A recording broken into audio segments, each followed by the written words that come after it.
Banyak dari kita yang menyadari kekuatan dan kemampuan pemersatu bangsa.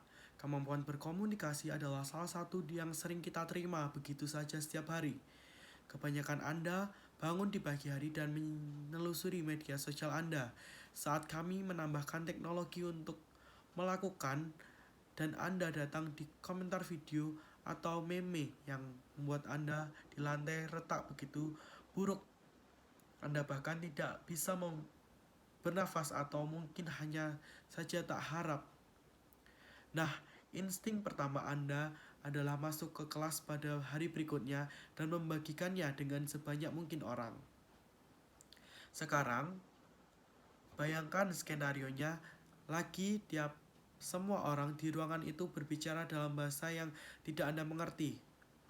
Anda tidak akan dapat berbagi pengalaman. Komunikasi menurut pendapat saya bagian paling penting dari hidup. Tertanam dalam diri kita masing-masing keinginan untuk berkomunikasi dengan orang lain. Di kenyataannya, kita telah memeluk keindahan yang meme Kenya diberi judul dikuisi, dan bahasa sehari-hari kita bahasa misalnya. Sekarang banyak dari Anda yang telah membaca dan memahami mungkin atau mungkin tidak meninggalkan banyak dari kita yang justru keterangan lucu melekat pada gambar terkait. Tapi bagi saya itu adalah jauh lebih dari itu adalah upaya untuk berkomunikasi.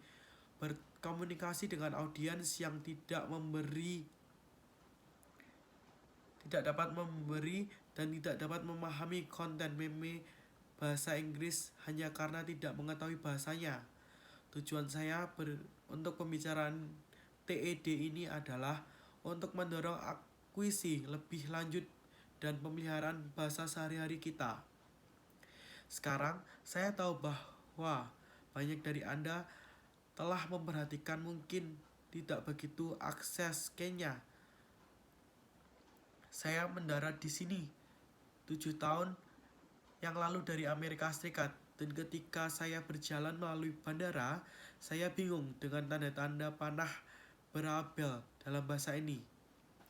Saya belum mengenal tanda diberi label frasa seperti salah satu kedatangan Kia dan klaim bagasi ego madam. Saya takut kenyataannya bahwa setiap kombinasi vokal huruf adalah omong kosong bagi saya.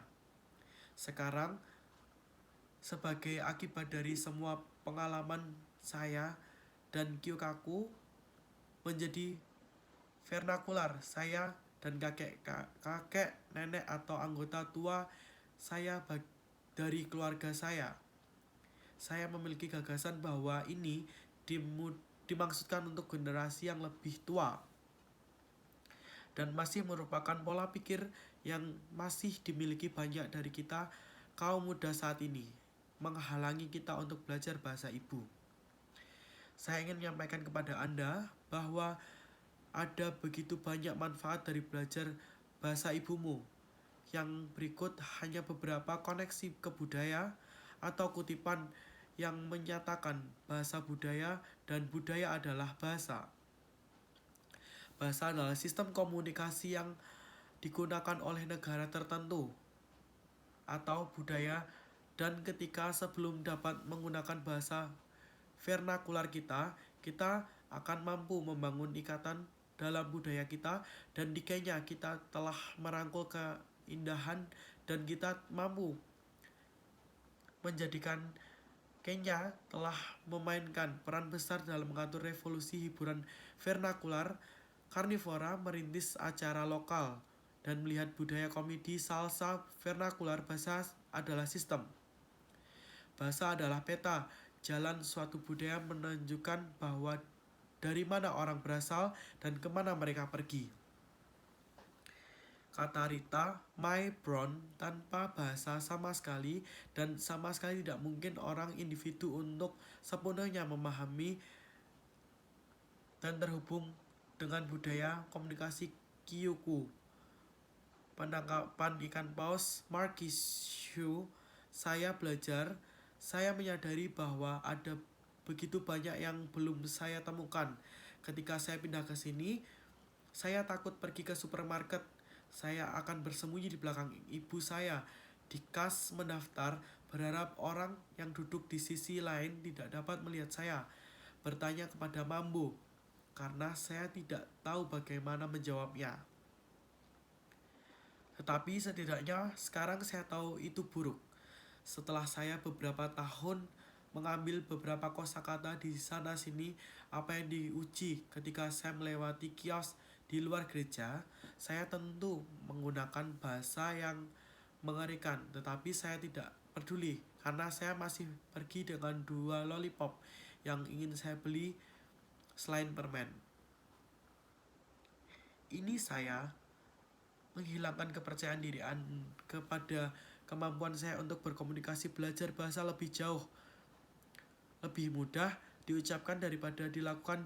Tapi ini hanya satu tip, jangan terlalu peduli dengan apa yang orang lain katakan. Anda sedang belajar bahasa ini. Untuk terhubung dengan bagian dari budaya Anda sangat penting dalam memahami apa yang Anda buat. Anda dan saya berjuang di awal perjalanan belajar bahasa, yang selalu khawatir tentang apa yang Anda dikatakan orang atau apakah mereka akan mendukung. Saya terus membuat kesalahan saya karena saya tidak dapat mengiyakan Anda bahwa latihan saya membuat sempurna. Tetapi apakah itu berarti kita harus meninggalkan bahasa kita sendiri untuk mengikuti perkembangan dunia yang kita tinggalin? Saya pikir, mengapa kita melihat mereka yang fasih berbahasa ibu, mereka tetapi berjuang dalam bahasa Inggris seolah-olah memiliki kecerdasan yang lebih rendah daripada kita yang hanya fasih dalam bahasa yang tidak ada hubungannya dengan warisan leluhur kami. Beberapa minggu lalu saya di atas kepala seorang wanita berbicara dengan anak-anak di Kyushu. Saya tidak ingin tahu mengapa dia mengambil sendiri untuk berinvestasi anak-anaknya. Budaya yang banyak tidak, kami tidak. Dia mengatakan bahwa bahasa ibumu bukanlah suatu untuk dipelajari. Itu adalah cara hidup. Dia mengatakan bahwa kita perlu memanjakan diri dalam bahasa ibu, dan dalam budaya meruntuhkan tembok ketidaktahuan yang dibangun oleh perubahan masyarakat. Hari ini saya di depan Anda dengan keyakinan bahwa masa depan saya dan merasa oleh generasi yang akan datang dapat diisi dengan kekayaan bahasa ibu Anda. Kepada orang tua kita, bawalah diri sendiri Anda dalam kebanggaan untuk menjadi bagian dari identitas mereka dan kami, para pemimpin masa depan. Kami tidak dapat membiarkan itu berlalu. Dengan memulai perjalanan adalah bagian tersulit, tetapi pada akhirnya itu sepadan. Oh Tuhan, oh.